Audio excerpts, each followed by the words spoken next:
এমপির কাজ পার্লামেন্টে আপনি আইন বানাবেন, এমপির কাজ বাজেট প্রণয়ন করবেন, দেশের পলিসি মেকিং নিয়ে আপনি আলাপ করবেন, আপনার এলাকার প্রবলেম আপনার কাছে বলবে, তার ভিত্তিতে আইন বানানো লাগবে, আইন বানাবেন।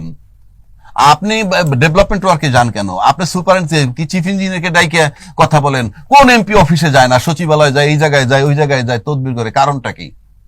আপনি এতদিন খায়েশ থাকে, আপনি ইউনিয়ন চেয়ারম্যান হন, রাস্তা বানাবেন, ব্রিজ বানাবেন। আর একটু জাতে উঠতে চাইলে উপজেলা চেয়ারম্যান হন, বড় বড় ব্রিজ বানাবেন। আপনি এমপি হইতে চান কেন? শখটা কি? আপনি 100% অযোগ্য, মূর্খ লোক যারা বুঝেন না, পার্লামেন্টে এমপি হইতে আইসেন না। আপনি আসেন কেন এমপি হইতে?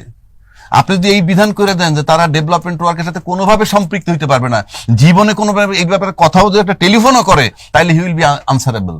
আপনি তো এমপি নির্বাচনের লোক খুঁজে পাবেন না, এমপি নির্বাচনের লোক খুঁজে পাবেন না। এবং এই প্রক্রিয়া যদি করতে পারেন, তাহলে টাকা দিয়ে এমপির পদ কিনবে না কেউ, নমিনেশন 25 কোটি টাকা দিয়ে নমিনেশন কিনে। কারণটা কি? আমি তো ডেভেলপমেন্ট ওয়ার্কের ধুইকে পলকে টাকা নিব 250 কোটি। আপনার সুপরিকল্পিতভাবে চুরির নামে এমপি হতে চাচ্ছেন। কাজে আমার তো দলরে ভোট দিলে হয়ে যায়, দল কোয়ালিফাইড লোকের ঢুকাই দেবে পার্লামেন্টে, তালিকা আগে দিয়ে দিতে হবে নির্বাচন কমিশনে, যে 200-300 লোকের তালিকা দিতে 150 সিট পাইছে, টপের থেকে 150 নিয়ে নিবে, ওখানে কোনো চেঞ্জ হবে না, জমা আগে দিতে হবে লিস্ট। আপনার লোক চেনার দরকারই। পপুলার লোক দেখবেন ইউনিয়ন চেয়ারম্যানে, পপুলার লোক দেখবেন উপজেলা চেয়ারম্যানে, যারা গিয়ে বলবেন যে আমার এই রাস্তাটা ঠিক করতে হবে। এমপির কাজ তো ওইটা না। আমবেসে হেবেডা সে এমপির কি করবে? আপনি এই আইনটা বানান। এমপির আইন বানাইছে, পিকনিক করছে, এই পিকনিকের খেসাধন পলাইছে।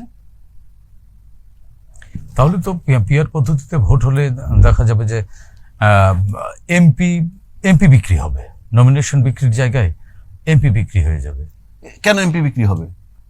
আপনি তো আইন বানাবেন শুধু, আপনি তো আর কোনো কাজ নাই, আপনি আইন নিয়ে লড়াই করেন, আপনি শুধু আইন নিয়ে লড়াই বলতে চাচ্ছেন যে সংসদ সদস্যদের কর্ম এলাকা বা কর্ম পরিধি বা তাদের মাঠে আপনার কোনো কাজ নাই, তাদের আপনার উপজেলা এলাকায় কোনো কাজ নাই, কোনো কাজ নাই।